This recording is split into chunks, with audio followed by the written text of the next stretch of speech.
Yeah, we're here for you. We're here for you. And you know what? Who sponsors us? Who? Well, it's the sunexchange.com/orange pill. The Nimbe project is going very well. It might actually already be completely financed by the time this airs on Sunday morning. So check out the sunexchange.com/orange pill. SunExchange is the world's first peer-to-peer solar leasing platform. Earn Bitcoin solar power in communities in Africa and be part of the new world economy. Visit thesunexchange.com/orange pill and start monetizing sunshine today. We're also sponsored by swanbitcoin.com/orange pill. And the cool thing is that this week they're going to be open to international users. So it's not just the American audience anymore, via wire only. So Max, I have a deep episode here that I want to cover. And it's going to be a call and response sort of situation between us. Really? So, the mooch, Scaramucci, who is a hedge fund investor, was part of the Trump administration for about 3 days. And then, he was on CNBC and he compared Bitcoin to Copernicus. And that really triggered me, like in a positive way, thinking like how that influence and ideas are, eternal, and they evolve and they build and they become something that's part of history. So I'm going to use Copernicus. I'm going to talk about Kepler. I'm going to talk about Galileo in this episode because they all tie to Bitcoin, Bitcoin as the Big Bang, Bitcoin as the supernova, Bitcoin as the explosion from which a Renaissance 2.0 in the future will come. What did you think when King Tut?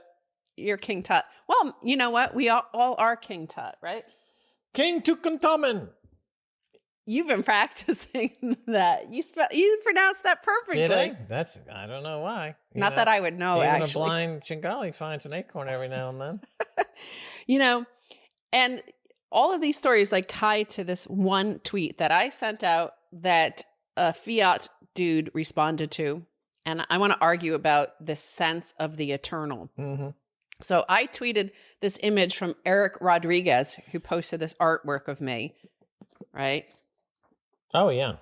And I tweeted it out and I said, I am eternal, as are you.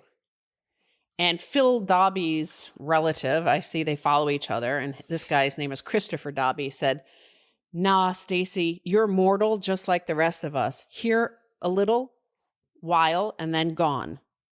And then Darius Brainiac responded, unlike most of us mortals, some will be remembered by history. Therefore, Stacy gets to be eternal, friend. So those are the things I want to talk about that's setting up into talking about Galileo, Kepler, and Copernicus.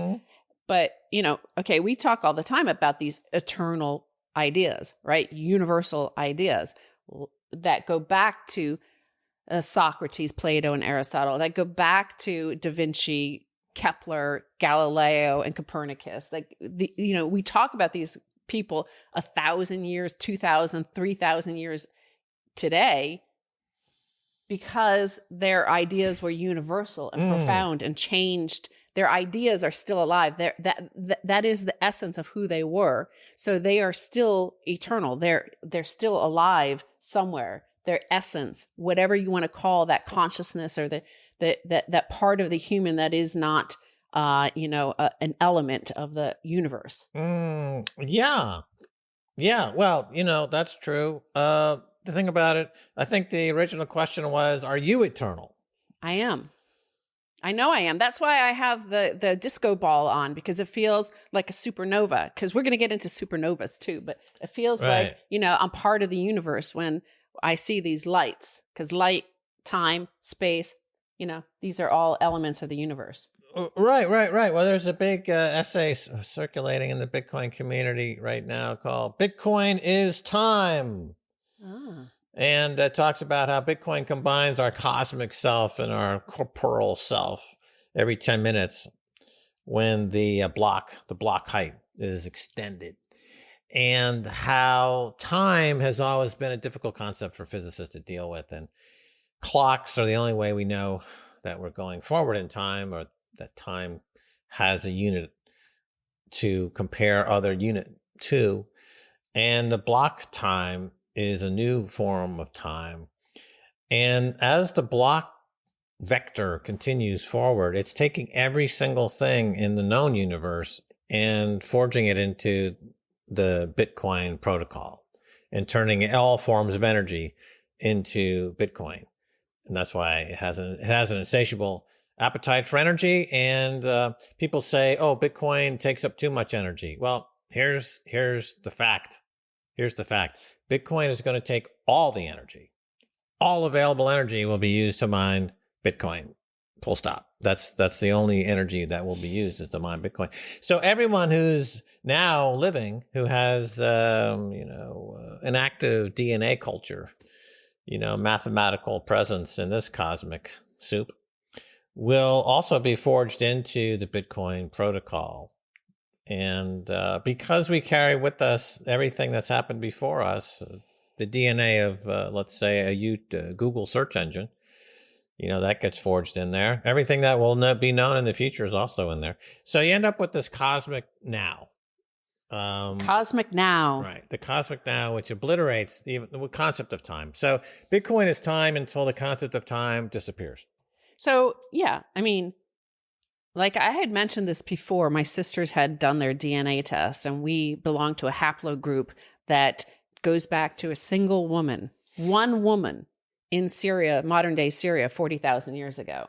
Okay, that's eternal. That's showing you the strand that we could trace back through our DNA, that we're all like to the individual woman that emerged from Africa.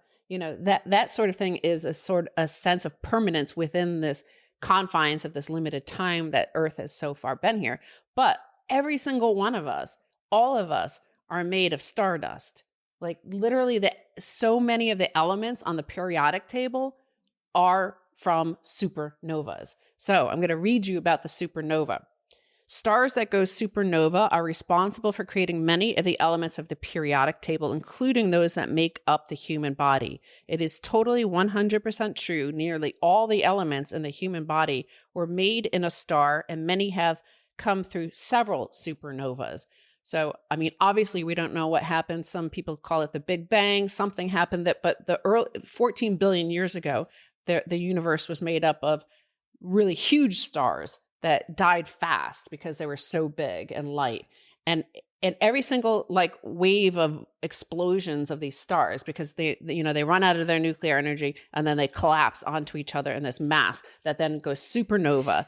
So those supernovas just kept on distributing the elements throughout the universe. They're really important to distributing elements. They spew really far, these elements, through the massive explosion. And NASA says, these are the biggest explosions humans see in the universe, are these supernovas, these collapsing stars that then create new life. They send out the elements around the universe to spread.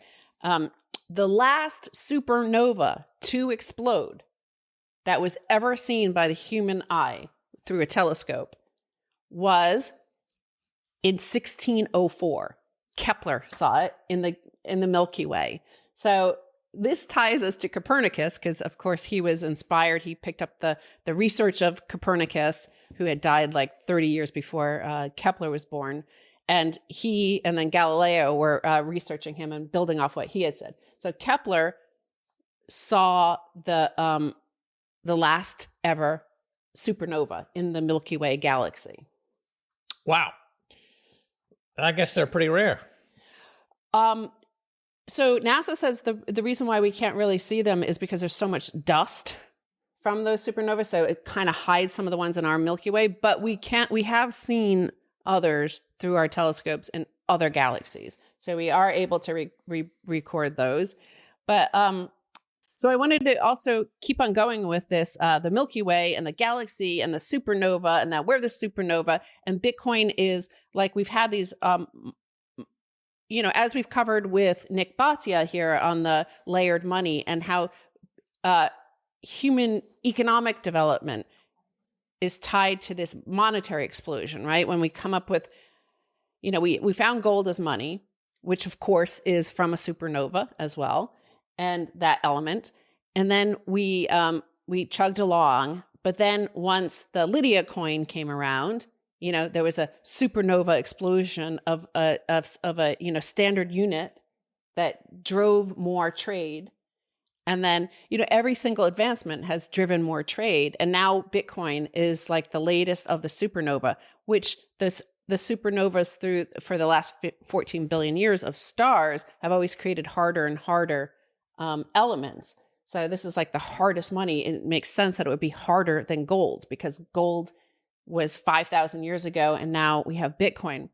But I wanted to point to that the Milky Way image that this Finnish guy came up with this past week. It was pretty amazing. The Milky Way, it took over a decade and 1,000 hours to create this image. It took Finnish photographer J.P. Metsanvanio 12 years and 1,200 hours of exposure to create this panorama of the Milky Way. Not only did he capture the entire galaxy, but also 20 million stars that reside within the vast expanse. So again, like, this unites all of us in the eternity, right? We are the same. We are made of the same exact stardust that these Milky Way, all those 20 million stars are made of the same stars and the elements that we are made of. We're all made of the same stardust.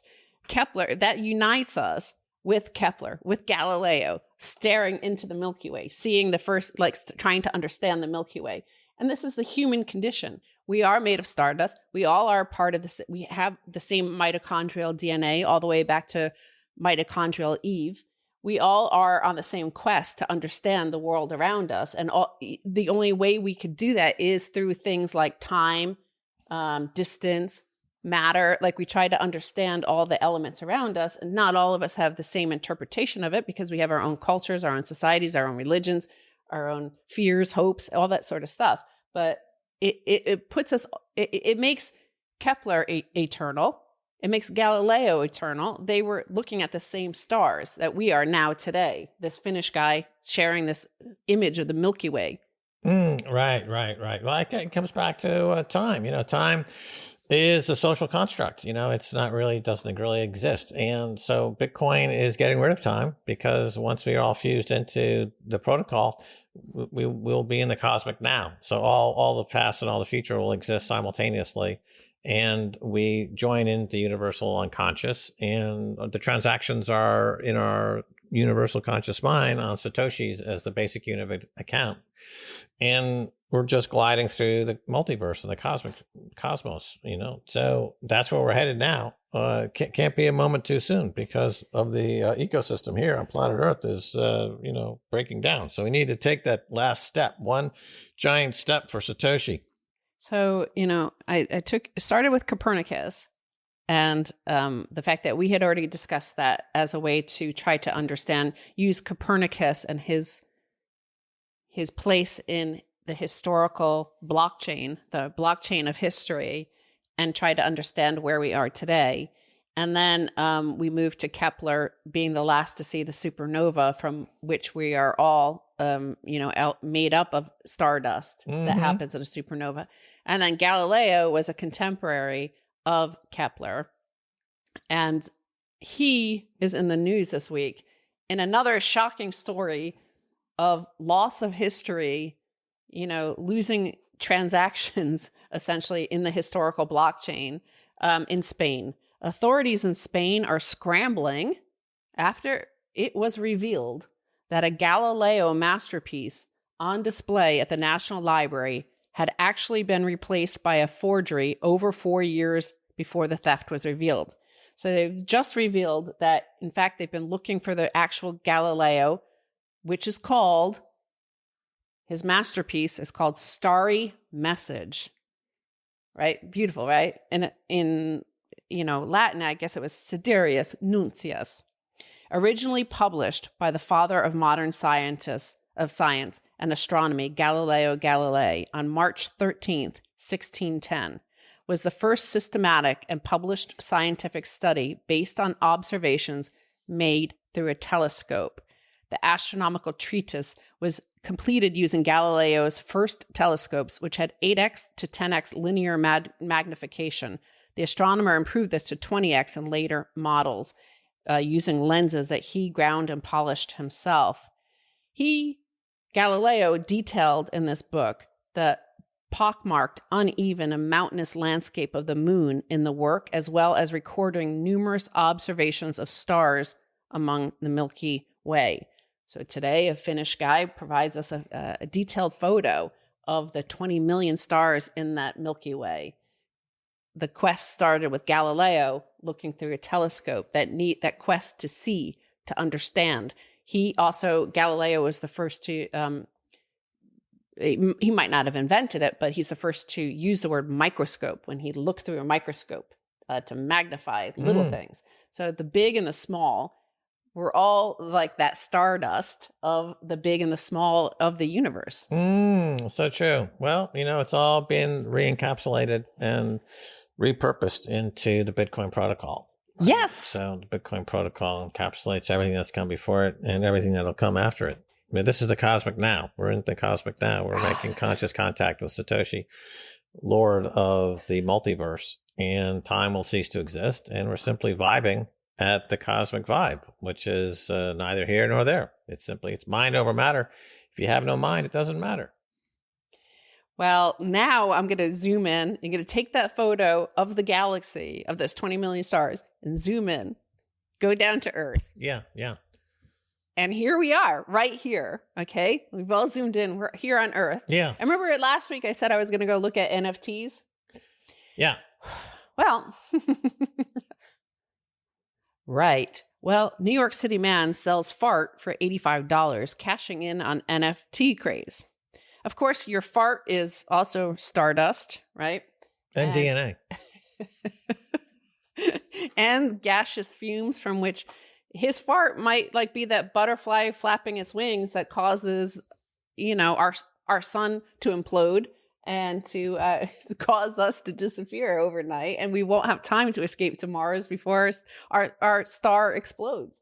Well, it's probably more valuable than Cardano. I'll give you that. And then, of course, this Fiat era where they try to, the Fiat world is about that high time preference, consume. So mirroring, you could see the NFT world is mirroring the Fiat world when you see that Paris Fashion Week Rick Owens spring collection of all the butts and face.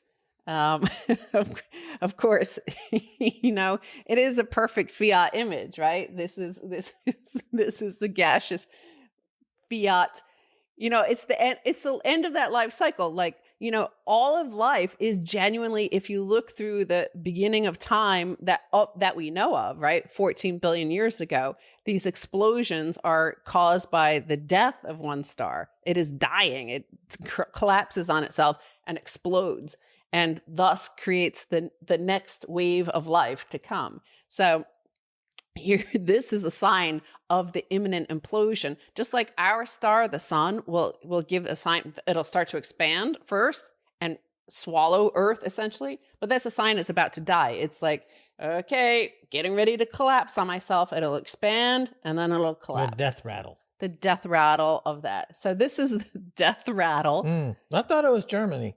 Or German, in Germany they have that dance where guys in their lederhosen. Yeah. One guy, they do like 69, a walking version of 69, and they walk around. I don't know if it's part of a annual festival or something, but I've seen German guys do that butt and face dance before. Well, we'll have to ask Bitcoin Cologne. He's in our Orange Pill Podcast Telegram group and presumably he knows how to do this. He might say whether or not this is proper technique for the lederhosen butt dance. Yeah, I'm curious. It's so much, the cultures are mixing and matching. The U.S. is picking up on this German butt dance, and in Germany, of course, they have Starbucks. So it's all blended in one frothy latte. And then in the same week that you have on Twitter that I find these stories of the New York City man selling his fart for $85, Rick Owens in Paris putting, butt and face images. Then Brian Romilly, who we're going to have on Orange Pill Podcast before the summer. We'll talk to him. He's a really interesting guy with some interesting ideas, but he tweeted this. I saw these first two images of the fart man and then the fart fashion. And then, I swear to God, inhaling hydrogen sulfide, the gas that gives human outgassing, i.e. farts, their bad smell, is found to be beneficial to your health from preventing heart disease, kidney failure, and enhanced memory. Let the comedy begin, he says. Is that right? That's like George Carlin. He had a routine saying how he liked to smell his own farts.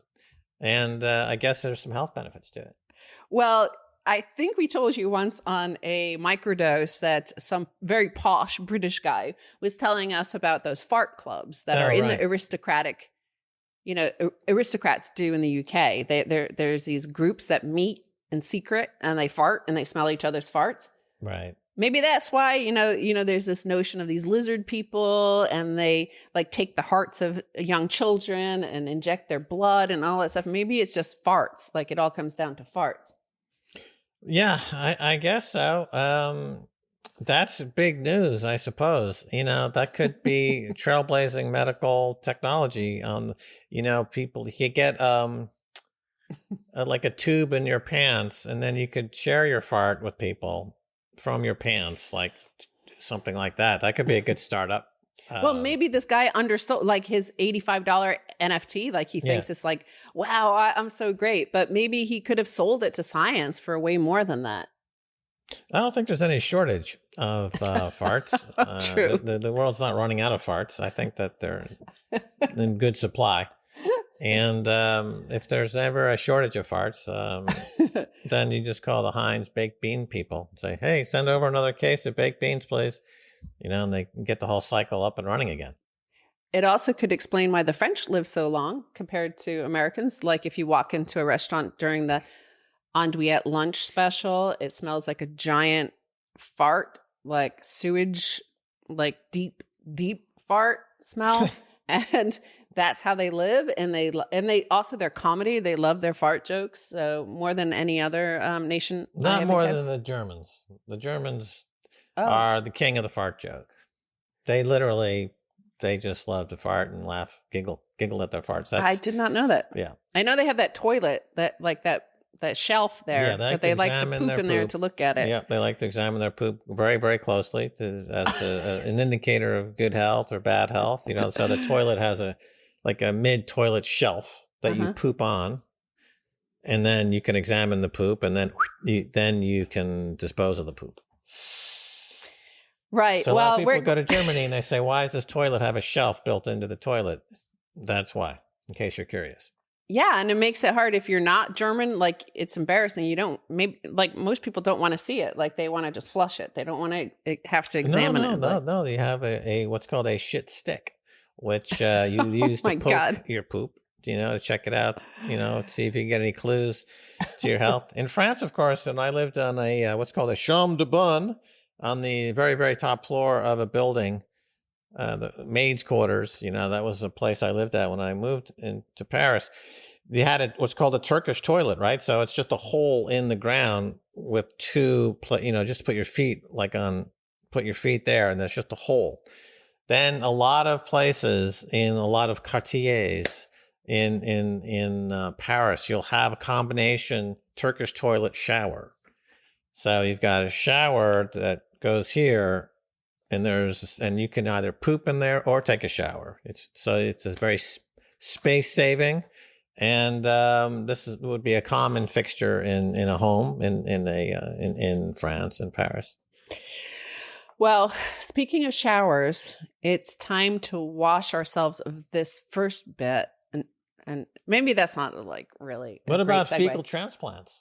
Apparently, No. they're supposed to be incredibly beneficial. Yes, yes, yes. They do. It's about your gut bacteria. Yeah, So it's supposed right. to help. So, Like there's actually a lot of obesity is caused by like that breakdown of all the processed foods. Like it destroys your good bacteria in your stomach. right. So you do the transplant from somebody who's thin to somebody who's fat, and that restores their good bacteria. The thin people tend to have Yeah. good bacteria in their stomach. But we have to exit this bit because we're going supernova with a super amazing guest. Mm. You're going to love this. And it's brought to you by the sunexchange.com/orange pill, a South African company. And we're talking about Africa. It's all connected. We're all one. We're eternal. This is a cosmic now.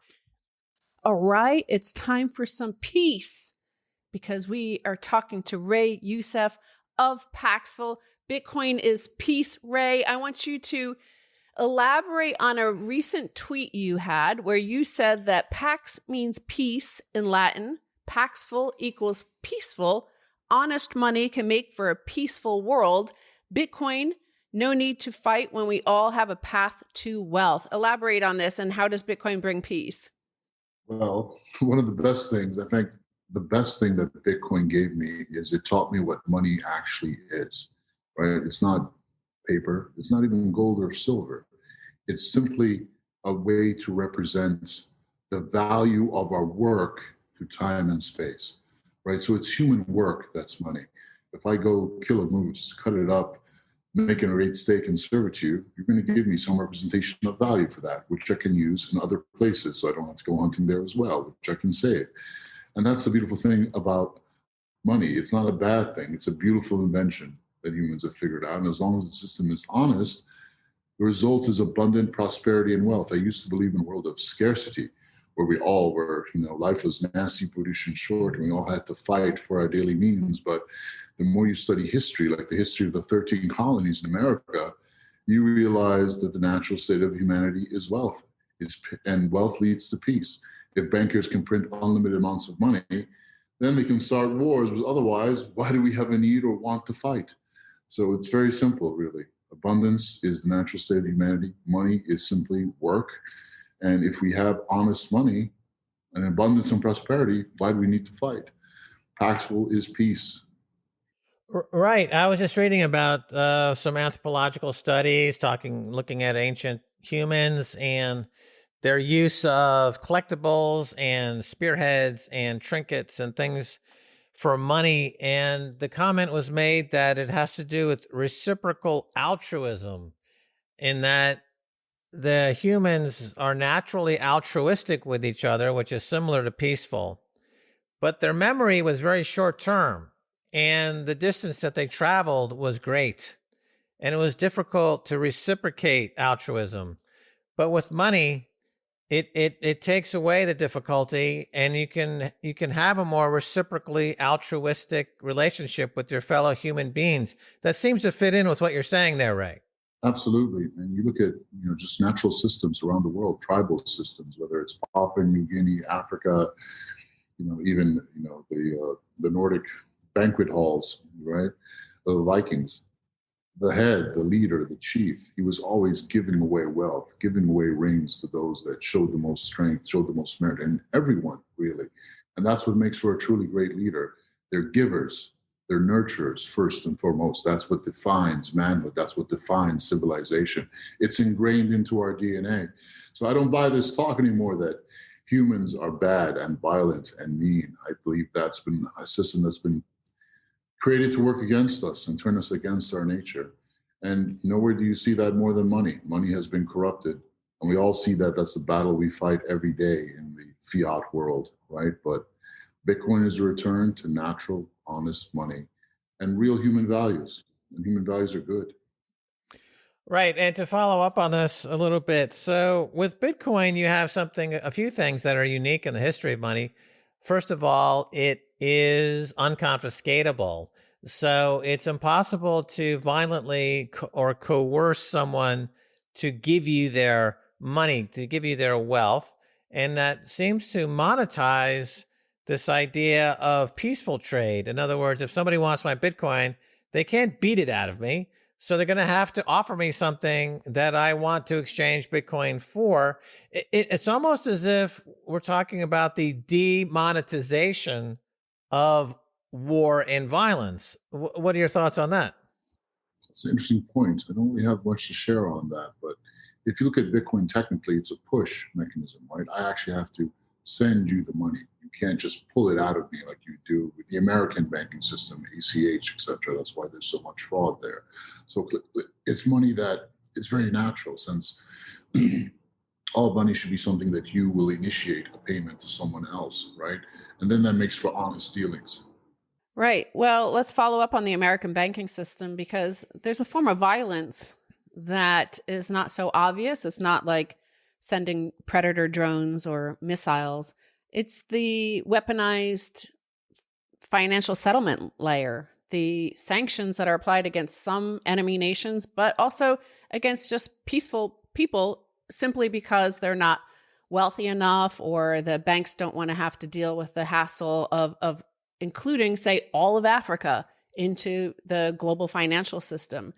So Nigerians, for example, are recently in the news because their government banned their banks from accepting customers using the banking system in Nigeria from using Bitcoin. Now, the reason why Nigerians have turned to Bitcoin is because effectively the violence of sanctions against them, that not only from their own government, their government was limiting the amount of dollars that these people could use, entrepreneurs and businessmen, import, export, that they could use, but also because of the pandemic, limited liquidity of the dollar, and because the financial settlements layer doesn't really, it makes it very difficult for most Africans to access the global financial system. So they all turned to Bitcoin because it was super easy to trade with Japan, to trade with China, to trade with other nations without having to use the US dollar. So my question is, do you see this as a kind of aggression that has limited the ability of the Nigerian entrepreneur to even access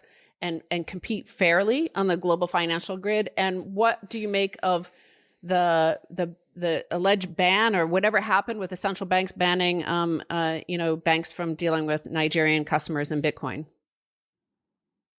Great questions. We'll get to the heart of everything. If I had to sum it up in 2 words, financial apartheid. That's what Africans and pretty much everyone in the global south, emerging world, frontier markets, whatever you want to call it, this is the reality that people have been living in for the past 100 years. Country where I was born, Egypt, it's a prison for people and for money. In Ethiopia, you can barely move the money out of the country. In Nigeria, the problems are profound. Right? Nigerians have an intensely difficult time making foreign payments. In fact, if they don't have a cousin or relative that lives in the country where they want to make the payment and has a local connection to the banking system, it's nearly impossible for them to do so. They would have to turn to the black market, turn their local money into US dollars at considerable cost, and find a way to get those US dollars somehow into that banking network, either through a bank account in Europe, Asia, etc., all to pay an invoice on Alipay so they could order some goods and return about their business. In 2017, the Nigerian bank put kind of a mini hold on things where they just completely stopped people from wiring money out of the country at all. And that hurt a lot of people, but the people at the very top who had friends in the government, they weren't affected by that. It was only the lower middle class. So there's a lot of entrepreneurs in Nigeria that sell cars, and they buy those cars in America or Europe, and then they have them sent over and sell them at a very nice profit, anywhere from 100% to 400%. They couldn't do that anymore, because they couldn't send their local money out as a wire and turn it into foreign money, because the government of Nigeria wanted to hold on to the foreign money for itself. And that's very important. We'll get back to that later. Geopolitically, it plays a big role in the currency wars. So I talk to these people all the time, and I told them, hey, there's a way around this, guys. You can just buy some Bitcoin. This car's going to cost you 5,000 US dollars. Buy 5,000 US dollars of Bitcoin, and you can sell it to someone on Paxful in America, and they will happily pay that invoice for you with their local bank account, and it will clear instantly. And you might even make a profit of 1 or 2% on it. And people at that time usually paid extra to acquire Bitcoin. They tried it and it worked, and their business was restored. And that's the ingenuity of the Nigerian people. The question is, why is Nigeria #1 in global cryptocurrency adoption? There's a lot of reasons. When we went there 5 years ago, we saw them all. Number one is the problems that people have. So another example, in Nigeria, if you have a credit card, you can spend about $100 a month online with that credit card, and that's it for the entire month. Imagine if all the plastic in your wallet was limited to $100 a month. You're not even buying an Xbox with that. This is the reality in Africa. So making payments is extremely difficult in any way, even buying things for yourself, extremely difficult. So let's get back to the Central Bank of Nigeria and this power move that they made, or unempowering rather. Why do they do this? From January 2020 to September 2020, the number of Nigerian remittances went down by, I think it was 98%. The foreign money coming into the Nigerian government went from 2.5 billion down to 50 million. Let's focus on that number for a minute. 2.5 billion down to like 55 million. They were like, whoa, where did this money come from? These countries, it's not just Nigeria, they depend on their diaspora communities to bring foreign currency into the economy. They essentially are monetizing their external workforce to bring foreign currency into the economy. And the foreign currency for these countries is basically their pocketbook, right? They can print as much local currency as they want. They have unlimited means to do that. But the foreign currency, dollars or euros, that's their checking account, right? That's how they can buy military supplies or tanks or whatever. And they can also protect the value of their own currency with that. So they freaked out. Where is this money going? The money stopped. What was happening? And here's what's happening. Nigerians, being extremely entrepreneurial with incredible business acumen, real hustlers, I love them. They figured out, hey, wait a minute, I can just sell crypto to someone in Nigeria and they'll happily make a bank transfer for me to my mother or my relative there. They don't have to go wait on the Western Union lines. I don't have to pay 20% to Western Union and lose another 20% on the conversion. I could even make a profit of 1 or 2% because I'm bringing Bitcoins into the country. And they all started doing it through services like Paxful, through other peer-to-peer marketplace, through new services like SendCash.Africa. And it literally, you saw a 98% decline. That's a huge number. Not everyone talks about that. And so what the youth of Nigeria have done is absolutely remarkable. It is unprecedented in world history. They have essentially built their own shadow banking network, such that the Senate of Nigeria came out and said, hey, right on Twitter, this Bitcoin thing hasn't just made our currency nearly worthless, it's made our banking system nearly worthless as well. Meaning the people of Nigeria have proved Bitcoin's value, not just as a store of value, but as a means of exchange. And that is it's a tremendous moment in world history. Yeah, I mean, just hearing you go over these points, I'm getting extremely excited beyond where I was already excited, because we've been following the Nigeria story for a few years, and they really are leading in terms of adoption for Bitcoin. It's making a huge impact on the economy. I didn't know the exact numbers there in terms of the Central Bank of Nigeria and what they were experiencing, and how the use of Bitcoin has essentially defunded the central bank. And the exchanges are happening outside of the regular banks, and it's also defunding the government to a certain degree. And we talk about these ideas in a lofty way sometimes here in the United States, but in Nigeria, it's really happening.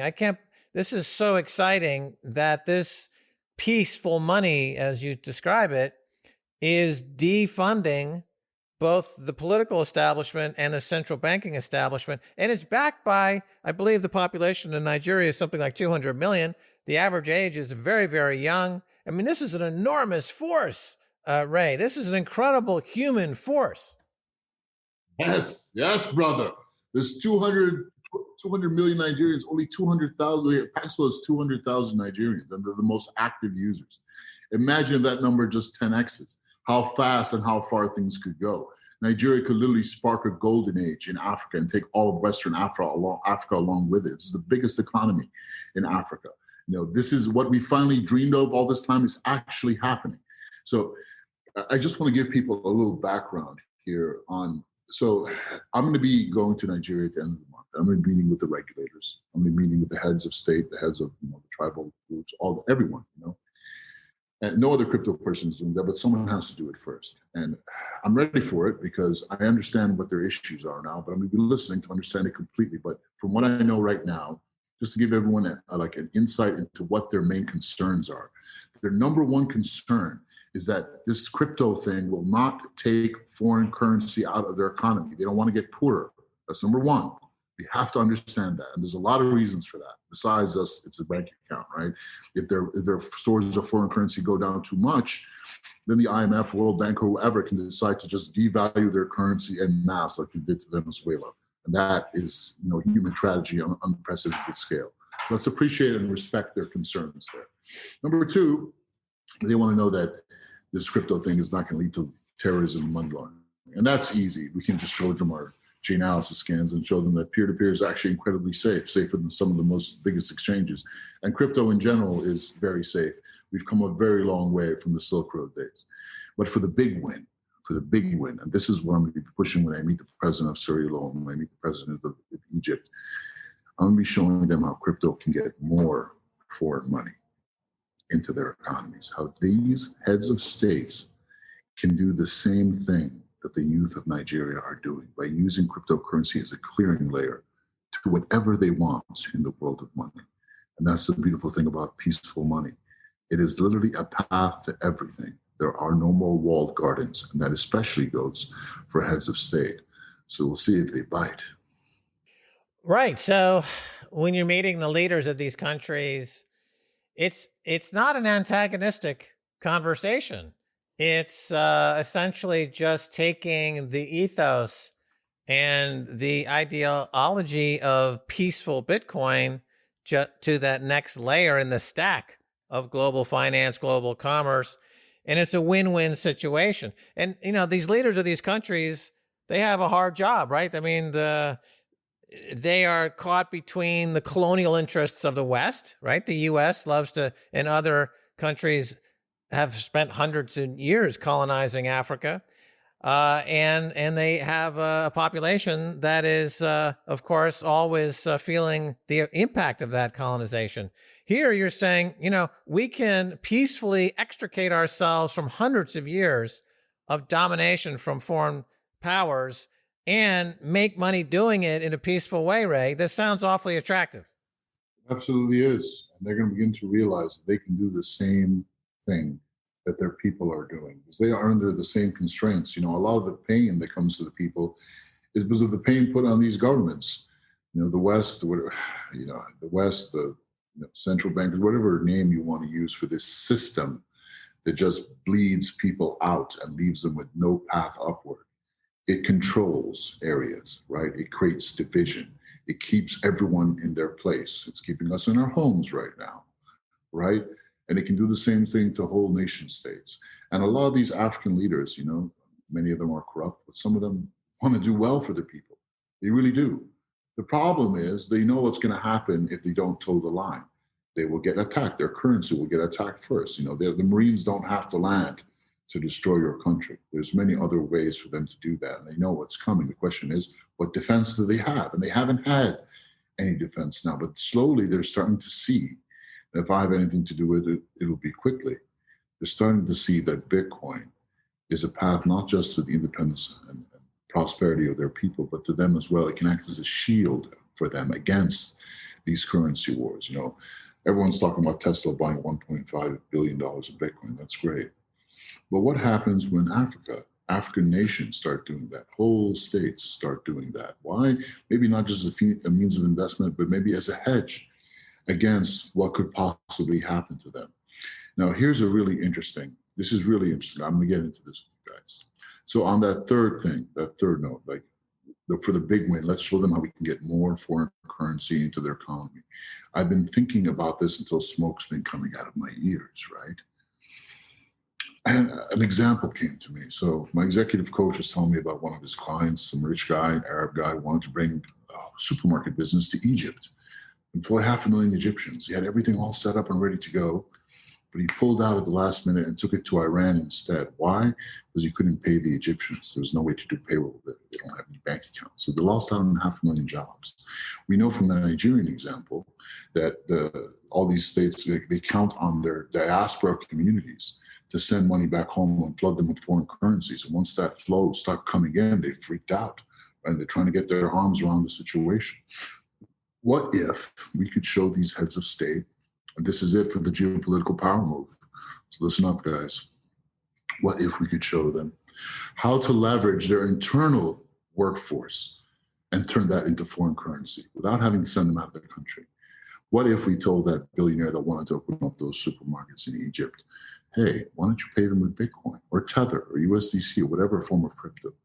Now, then the people could go in those countries I would love it if they sold it to a Paxful trader, got more Bitcoins into Egypt, Nigeria, etc., and they would get foreign currency, probably at a premium, actually. I actually sent Bitcoin to someone in Nairobi, and I got plus 4%, right? Awesome. That'd be great. But there's something even better. If I go to CC, I'll tell them, hey, bro, why don't you take that Bitcoin? Why don't you take that Tether?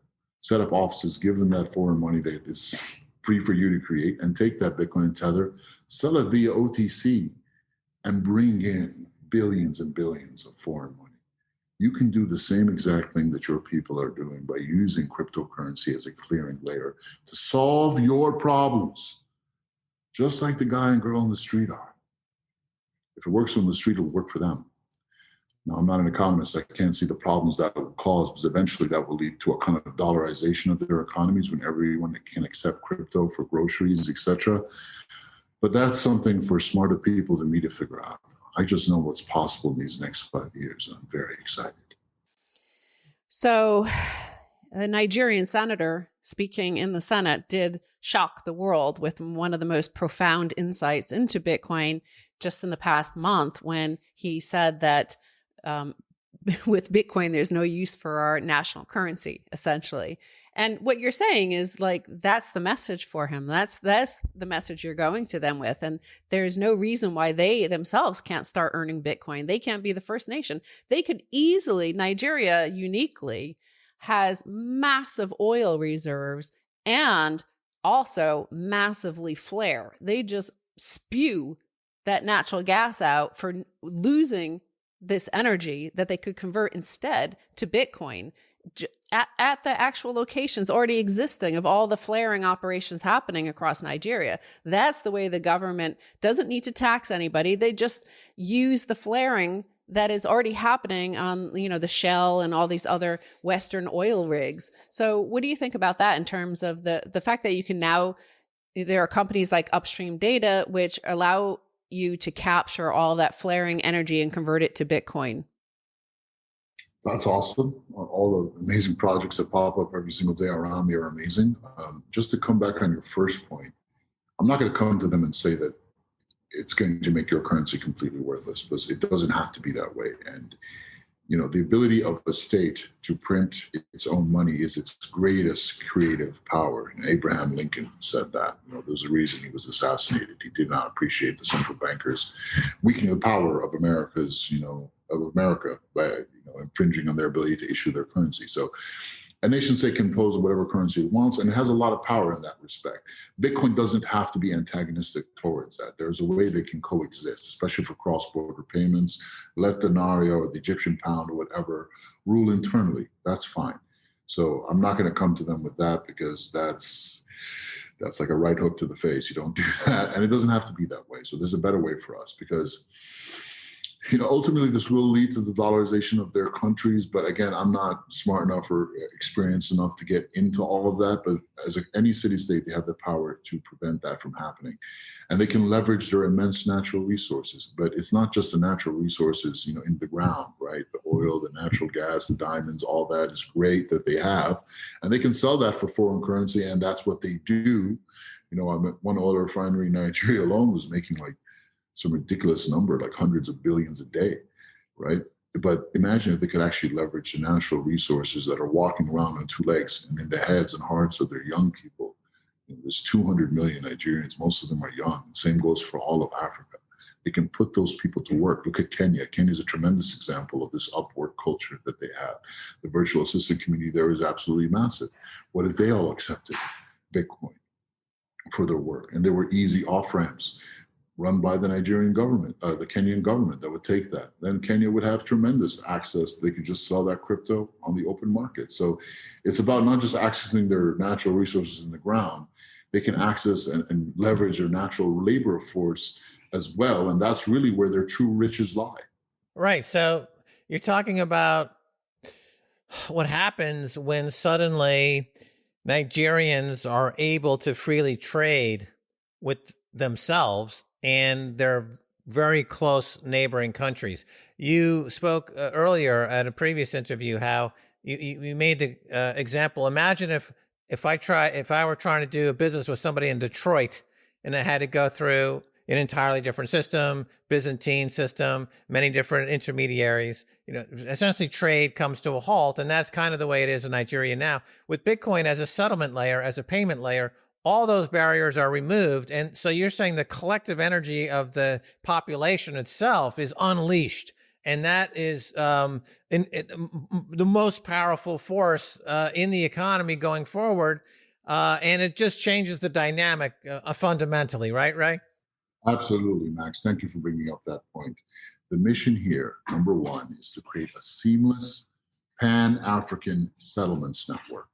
You gave a great example. It's an example I give all the time. How advanced would the United States be if you couldn't send money from New York to New Jersey, the state right next door? That's the situation in all of Africa. You want to send money from Nigeria to Cameroon, it's a nightmare. You want to send money from South Africa to Malawi, it's a nightmare. It's easier to pack up a suitcase full of money and fly on a plane.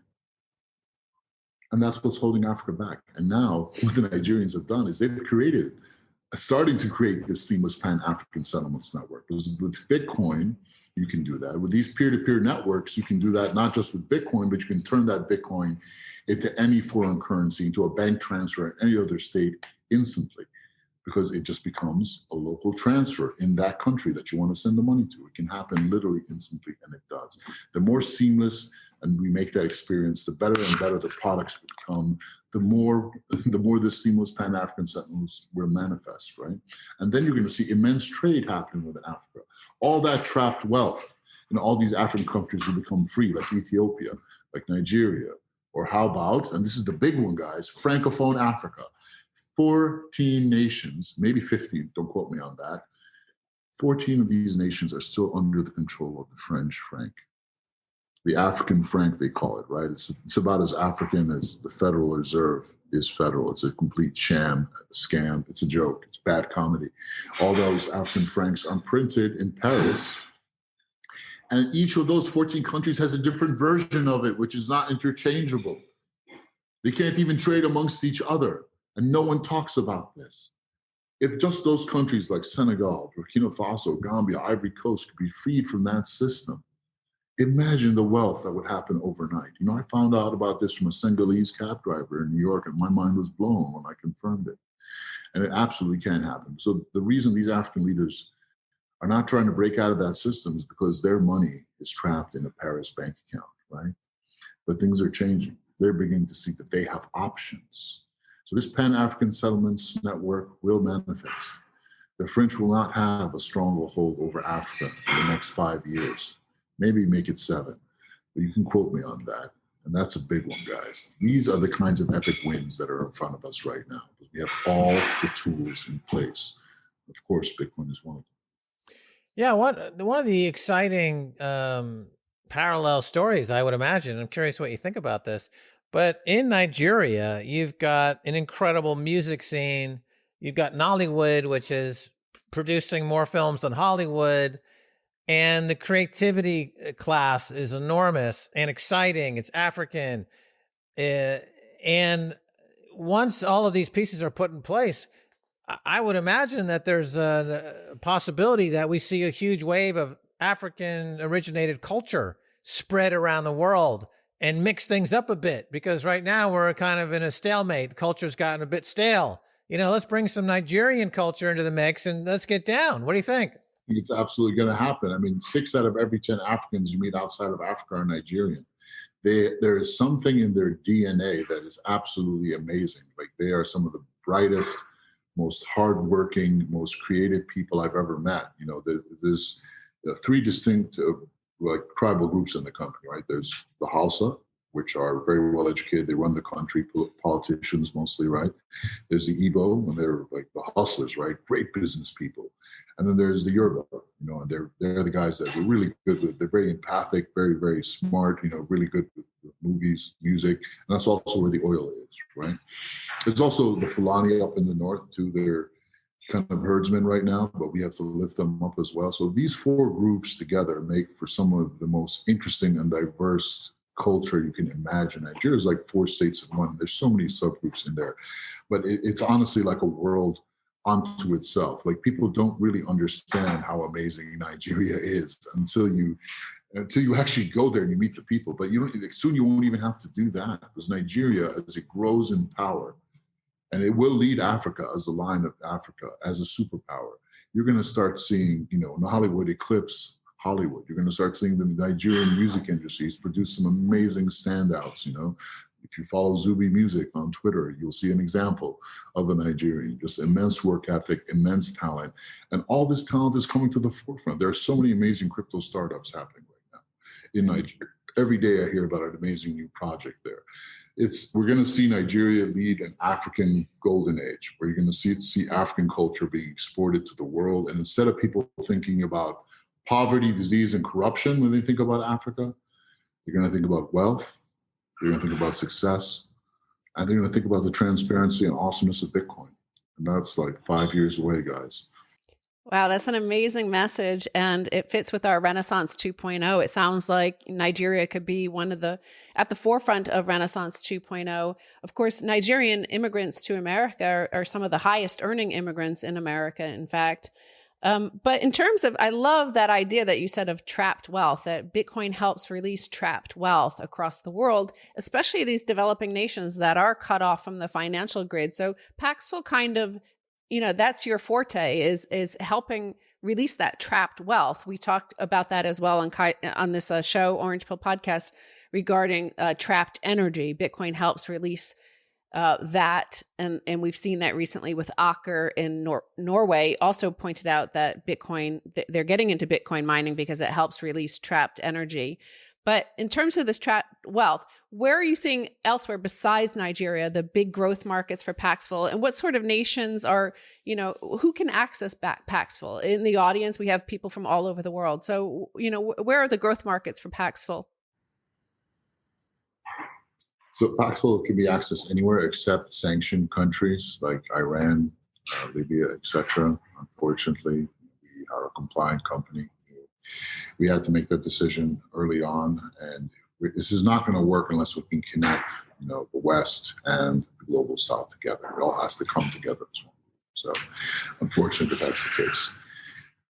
What are the biggest growth markets for Paxful? Well, you know, there's a lot of amazing countries. Like, it's like being in the Justice League headquarters. You see these red blips go up on the map. Oh, inflationary crisis here, deflationary crisis here, new sanctions there, and all these people need help. You know, I want to help everyone. I'm African. I was born there to African parents, so I have a big soft spot for Africa. I think Africa's an amazing opportunity. I can't stop talking about it. But if you look at Africa right now, besides Nigeria, I would say we should look at Eastern Africa. 400 million people in the Horn of Africa, right? Everything from Egypt to Kenya to Ethiopia, right? So I'll talk about each of those countries. Kenya is very special because Kenya is the path to actually getting Bitcoin into all of Eastern Africa. So we solved the problem of getting Bitcoin into Nigeria. But 5 years ago, when everyone said we were crazy to think Africa would lead, and especially to think Nigeria was the place, right? But we believed in that, in the Nigerian people, and they proved us right? We used gift cards, a digital asset that Nigerians could import in, and then connected them to Chinese gamers that they could sell it to. And that corridor produces like $50 million a week in transactions, right? It worked. It's what got all the Bitcoins into Nigeria. That same path will not work for Kenya, right? They have a different culture than Nigerians. They won't be able to hustle on that level with gift cards. We need a different path. right? So how do we do that? Because if you talk to an OTC trader in Kenya right now, they operate at 10% of capacity. There's guys there that could sell $1 million, $2 million a day worth of Bitcoin, but instead they're only selling 50,000 and their bank accounts are getting shut down. Here's some intel, very juicy intel from the streets of Kenya, from one of my friends who's living there now. In Kenya, it's the only African country where you can convert local currency into US dollars without limits. The problem is getting those US dollars out of the country to buy the Bitcoin from China or Europe or America or wherever it might be. Someone solves that problem, they can flood Kenya with Bitcoin. Will have absolutely massive ramifications. And then the Bitcoin will start to flood to other markets like Ethiopia. Ethiopia is an amazing place. It's almost, I think, 90 million people or more. And the currency, the birr, it's illegal to use it outside of the country, meaning there's so much trapped wealth in Ethiopia. You can't imagine, more than any other African country. The Ark of the Covenant might also be there, but there's really billions or maybe even $1 trillion worth of wealth still trapped in that country. So once you solve the problem, use Kenya as the gateway to get all this Bitcoin into Eastern Africa. That's 400 million people we will have liberated from financial apartheid. That is trillions of dollars in wealth over the next 5 years that will be freed up. I can keep talking. It's a long list, but wow. Well, this is amazing, and we could keep on going on. I just find it, Max and I, before the whole COVID thing happened, we were planning on going to Africa. We were going to go on the hunt for the honey badger. We wanted to find the honey badger down in the south. We were going to go to Botswana. So I don't know if you want to encounter one of those creatures. They're extremely vicious. Lions don't mess with them. I'll be going. This is the Orange Pill podcast. The honey badger would recognize us. Yeah, they would be friendly to us. It would do a thumbs up. Well, thanks so much for being on the Orange Pill podcast. I know our audience is going to love this. And, absolutely right. This is exciting. I just feel I feel trapped here. I'm trapped. I want to go to Nigeria. I'm trapped here. Let's go. Let's get some pepper soup up in here, man. Let's go to a Nigerian wedding. It'll change your whole conception of reality, man. I'm telling you. I'm all for that. Okay, let's go. Let's go. All right, here we come. We're heading out there now. We're heading to the airport, Ray. All right, that was Ray Youssef from Paxful.com. I think it's going to be a conversation talked about in the history books, kind of like Plato's dialogues, and it'll be remembered in 3,000 years, that conversation there, 2,500. How many thousands of years ago was it? Oh, so many. All right, here's the essay right here. It's called Bitcoin is Time by Gigi. Right, and it says keeping track of things in the information realm implies keeping track of a sequence of events, which in turn requires keeping track of time. Keeping track of time requires agreeing on a now, a moment in time that eternally links the settled past with the uncertain future. In Bitcoin, this now is the tip of the heaviest proof of work chain. The building blocks are essential for the structure of time, casual links, and unpredictable events. Casual links are required to define a past, and unpredictable events are required to build a future. If the sequence of events would be predictable, it would be possible to skip ahead. If the individual steps or the sequence aren't linked, it would be trivial to change the past. Because of its internal sense of time, it is insanely difficult to cheat Bitcoin. One would have to rewrite the past or predict the future. Bitcoin's time chain prevents both. And it goes on from there. Well, that's really fascinating because it made me think of a few things happening in the financial markets. As we were saying, like the end times of the fiat system is upon us. And you could see that through some of the signals that get sent, like with our star, the sun is going to expand and then collapse. Well, that's the same thing you're seeing with our financial universe, right? It's expanding with stock booms, property price booms, all these booms. It's expanding before it collapses. Now, one thing people always want, they love technical analysis because they want to predict the prices of the future. But as you're saying there, like you need unpredictability for the stability actually of the system. Yeah, I've been talking about this for a long time because of so-called prediction markets. So prediction markets, this is a term that's used and people build prediction markets. But in fact, you don't want the future to be predicted for that very reason that Gigi's talking about and that I've been writing about for 25 years. in that it would cause all kinds of problems. So there's no such thing as a prediction market. There's no such thing as, and you don't want to be able to predict the future for this very reason, because that's the grist upon which the now is composed of both an unpredictable future and a certain past. You have to have both. You can't have a predictable future and a certain past. Otherwise, you're dead. That's what happens at the moment of death. It's all very predictable when you're dead. Right. And of course, it's evolution, advancement, progress is made through mistakes. That's what happens. Like it's always mistakes in the genetic code that converts, advances us as a species and helps us survive. Like things like that help us survive. But also, like, you could see the interference. Like, first of all, I'm kind of tired right now. Why? Because our governments manipulate time. They try to manipulate time by saying, oh, we disappeared an hour from your time this past week. And, it messes with my brain. And I don't know how that happens, but it does, right? Yeah, exactly. You just go by block height. Get the block height. That's the only time that matters. We're around 700,000 on the block height. That's the only time really Bitcoin is time. And that's the time is the block height until such time as everything is fused into the protocol, and then time will disappear.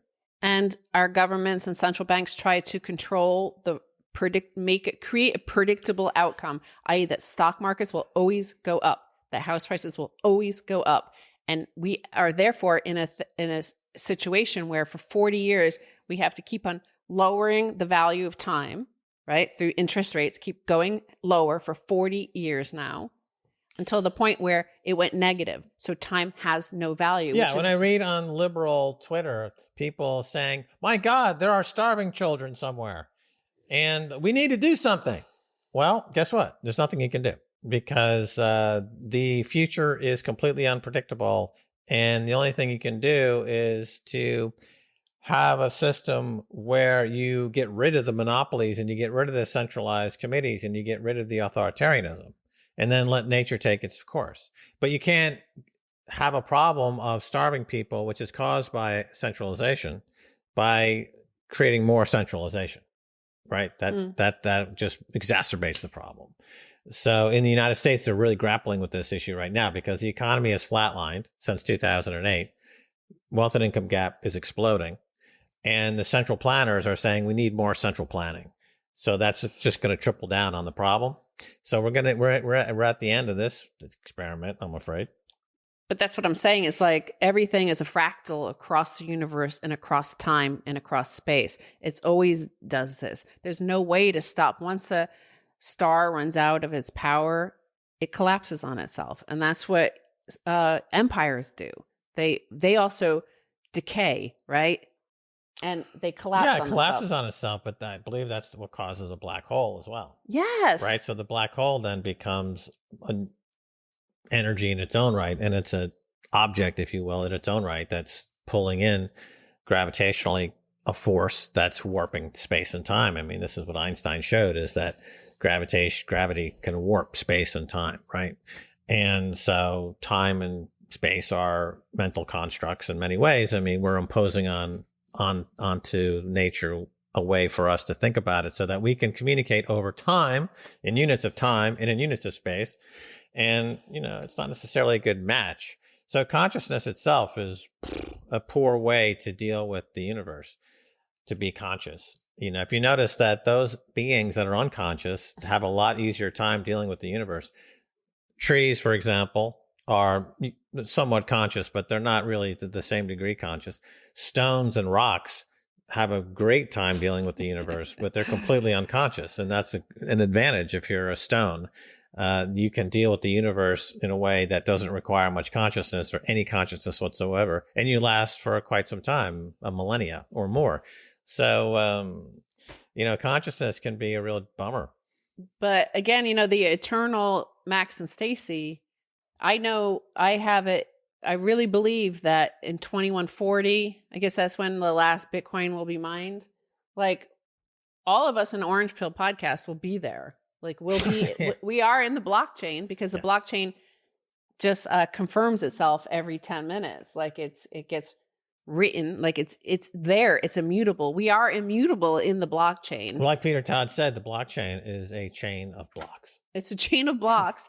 And also, when they're looking back in the origins, like if you want to study philosophy, even though Americans are now trying to like get rid of all the old white men, there's no way to study philosophy without acknowledging Socrates, Plato, and Aristotle. Well, that's just giving up. A lot of people just are quitting life and deciding to try to erase the past is a way to commit conscientious, a kind of form of suicide. Like, I'm just going to erase the past, and that, you might as well, because you're going to erase yourself too. You're going to be erasing the past, and then you're going to start to erase yourself, and then you won't be around anymore.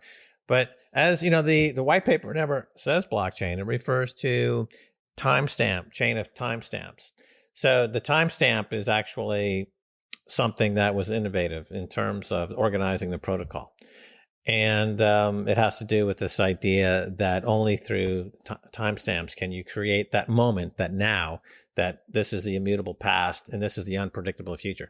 And then the difficulty adjustment is searching through the unpredictable future. Like, where do we take, what will be the target number for the difficulty adjustment? We don't know where it is. It's going to be 0.0000000 whatever, or whatever. So that's the unpredictable future versus the chain of blocks that is immutable of the past, and we live in the now and the cosmic now, and everything is being sucked into the black hole of Bitcoin, into the cosmic now, and all differentiation will disappear. We're all essentially one with each other. All humans are one, but we're also one with everything else around us, and there is no differentiation. The cosmic unconscious, as I call it.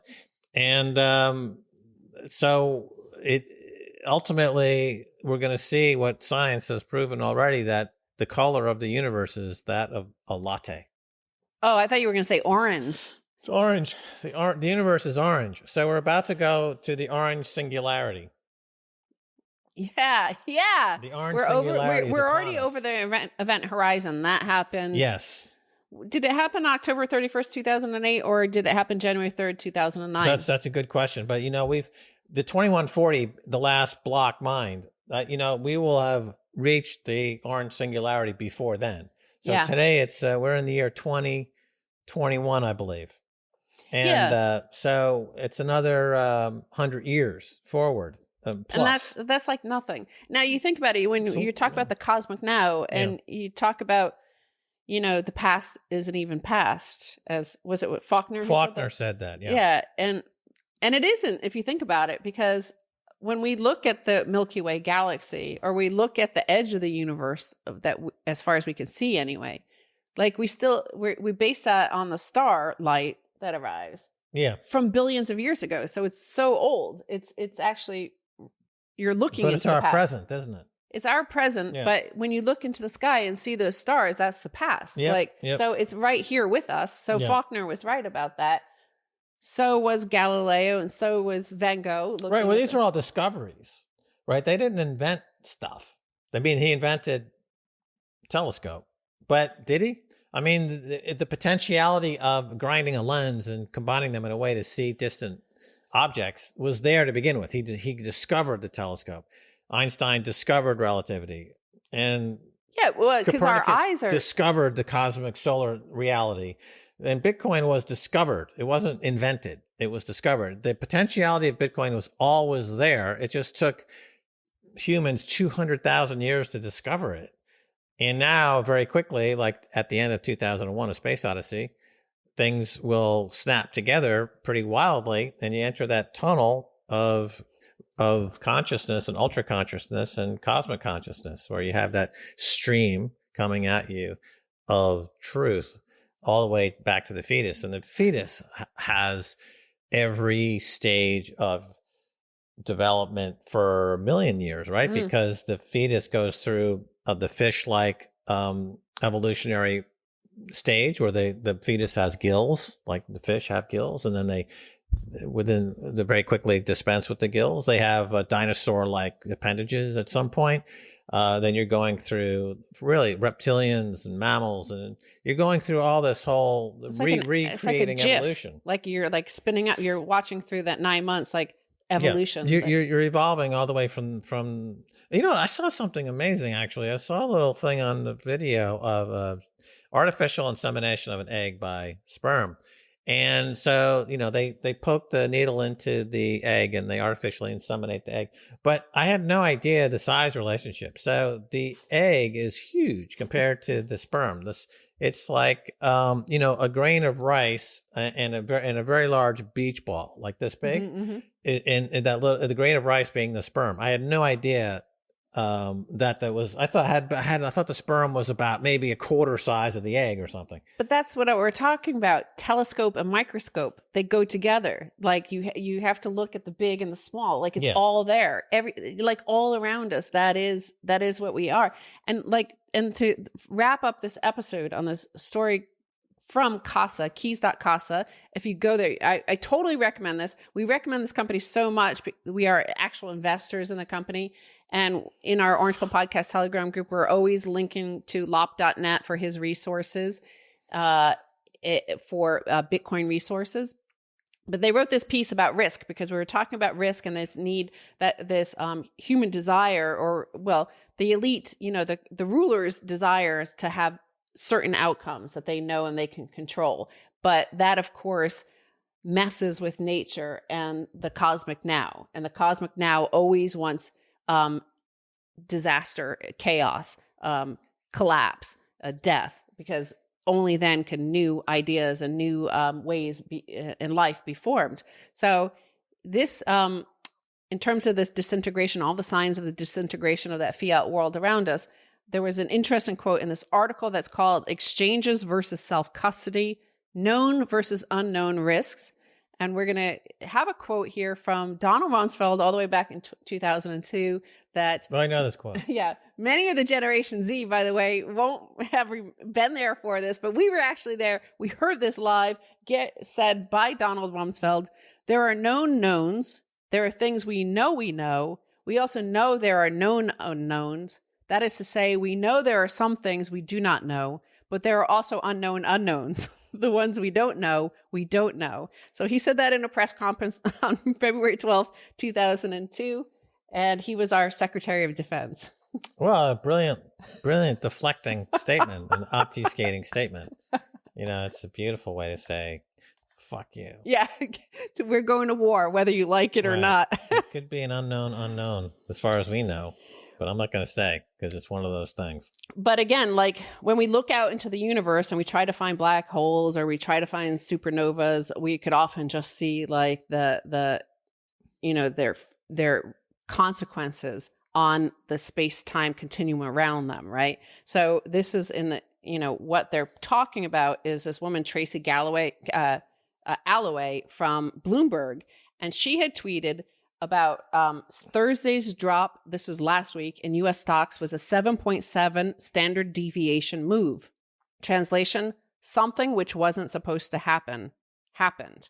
So, well, as we're saying, everything that happens wasn't supposed to happen. Yes. But there's nothing that happens was predictable or supposed to happen. And that's the way it should be, because if it was predictable and it was supposed to happen, then you wouldn't have the ability to differentiate between the past and the future. And we would be ever lost in the cosmic latte of Nowheresville. So you need unpredictability. So, every single day you read in the financial press, this was unexpected. And that's true. And you will read that every single day. And nothing is ever expected. Except the only time things are expected is when they're broken. So, for example, when a clock is broken, I can tell you what time it's going to say because it's broken. I can predict that the clock across the room will be at showing 5 o'clock because it broke. That's all it does. It doesn't move beyond that.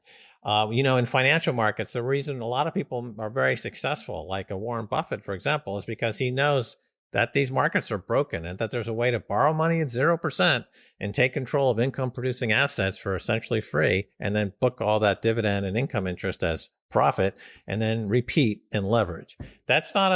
So he's not good at predicting stuff. He's good at gaming the system. That's very, very different. And most people in this economy who are in that class are good at gaming the system. They're not particularly good at foretelling the future. And if he was, then why would we bail him out every time he makes a mistake? That's another question. Yeah. And Casa, remember, go to keys.casa. sign up for a multi-sig account there. They have 3 different levels. And, the gold one is the easiest, simple, it's just $10 a month. You get 10% off if you use the orange pill, all one word, as a discount code. But great way to secure your Bitcoin, reduce some of your risk. But here's what they say about that Tracy Galloway thing, that all these things that keep on happening that aren't supposed to happen, or at least our controllers, our command and controllers want to pretend they don't happen. Well, Bloomberg commentator Tracy Galloway likes to point out that billion-year events keep happening every few months in the markets. If you are holding Bitcoin, chances are you see the problem. Rational analysis is impossible when the risk is in the instrument we use to measure risk itself. The dollar. The US dollar. Yeah, the US dollar. We've been saying that for 18 years. And the US dollar is not a unit of measure like an inch or a foot or something like that. It's a randomly produced phantasmagorical manifestation of the most psychotic amongst us. And the results are obvious. Huge financial collapse, eco disaster. So into the mix comes Bitcoin, which is the opposite. It's the cosmic constant of Bitcoin that fuses time and space. And, this is the great escape hatch from the lunacy, as Christine Lagarde. But the joke, I guess, at the end of the day is that it means that time itself ceases to exist and we just enter the cosmic consciousness. So we enter, as you started off at the beginning, talking about your immortality. I am eternal. Eternal. I'm not necessarily immortal.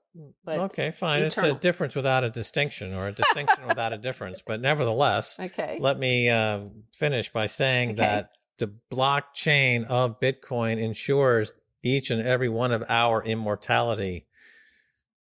And that's the end. Good night and have a great day. Right. That's a good spot to end this episode. Thank you so much for our sponsor, the sunexchange.com/orange pill. And the guy who sent me this t-shirt, I made it very punk. I cut off the collar. So, he's, they run a lightning company. I forget the name of it. But so I'm not really promoting your company, but look this up and you might you might be able to order it.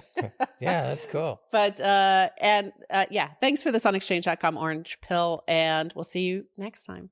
Bye.